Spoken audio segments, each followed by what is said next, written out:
Bonjour, et bien vous voilà chez Comics BD et DVD, deux adresses, une à Paris dans le 16e près de la place Victor Hugo, c'est là où je suis, ça me sert en quelque sorte de siège social et de bureau.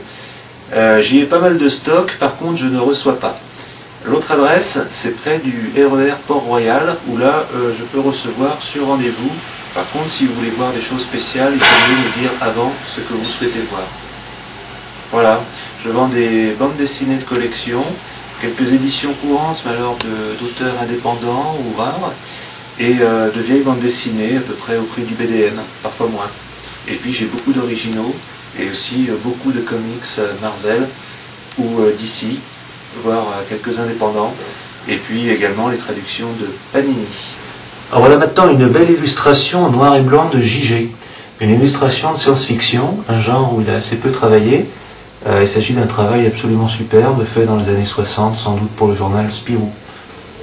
Voilà maintenant une illustration couleur de Mandrika, le fondateur de l'Écho des Savanes, sans doute pour le premier numéro du journal du mensuel Pilote, ou Pilote Charlie.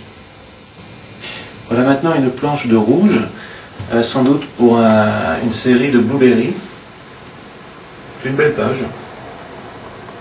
Alors voilà maintenant une illustration couleur de Moebius, un tout petit dessin, mais qui est quand même intéressant, c'est un homme qui rame. Voilà maintenant une illustration de Jacques Ferrandez, l'auteur des célèbres Carnets d'Orient. Ici il s'agit sans doute d'une illustration de nouvelles policières. Ici c'est une illustration de Savard avec son détective Dick Hérisson.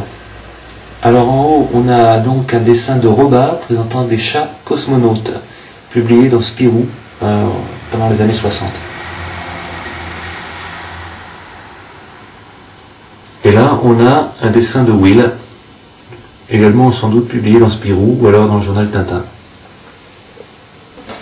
Voilà maintenant un nouveau dessin de Moebius, sans doute tiré de La Folle du Sacré-Cœur. Voilà maintenant un dessin de William Vance pour Ramiro. William Vance, le grand dessinateur de 13. Voilà maintenant une superbe illustration de Loustal, intitulée Un mois entier à Panama. Je crois qu'elle a servi à la publication d'une sérigraphie ou d'une lithographie. Un très très beau dessin, idéal pour décorer un salon. Voilà maintenant un dessin en noir et blanc de messieurs Dupuis et Berberian, c'est-à-dire Philippe Dupuis et Charles Berberian. Ils ont représenté ici sans doute le passage Vers d'eau, qui est non loin de l'hôtel Drouot. Voilà maintenant un dessin de Varenne, dans le genre érotique, mais relativement soft. Un très beau travail avec du calque et des trames.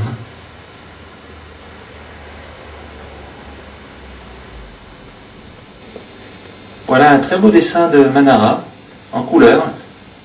Une jeune indienne, sans doute d'Amazonie, dans la jungle.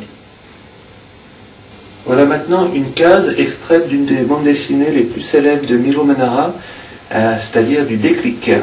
C'est assez rare à trouver en France, c'est quand même une œuvre très importante dans l'histoire de la bande dessinée érotique. Voilà maintenant une peinture de René Follet, sans doute pour un feuilleton paru dans les hebdomadaires pour jeunes, Spirou ou Tintin, dans les années 60. Voilà maintenant, et pour finir cette série, une très belle peinture inachevée, hélas, de Cabane, l'auteur de La vie dans les villages. Un dessin érotique en fait, si on regarde bien, avec des couleurs tout à fait superbes et originales. Voilà une belle plage, une planche originale de Mike Mignola sur Cosmic Odyssey, publiée chez DC vers 1988, et ensuite une très belle page là aussi de Bolton, l'anglais John Bolton avec Wolverine qui monte dans un clocher en galante compagnie, mais il y a un monstre qui s'y cache. Alors voilà encore un dessin de Moebius avec un petit Star Watcher, tout petit mais joliment encadré et assez décoratif. C'est pas une dédicace, c'est un vrai dessin. Et là, voilà une sorte d'autoportrait c'est le dessinateur Augustin qui m'a dessiné il y a environ 25 ans. Voilà, pour finir, cette fois-ci définitivement, une double page de JG sur les Chevaliers du Ciel, c'est-à-dire Tanguy et la Verdure. Il s'agit d'une histoire qui est parue dans un des pocket pilotes.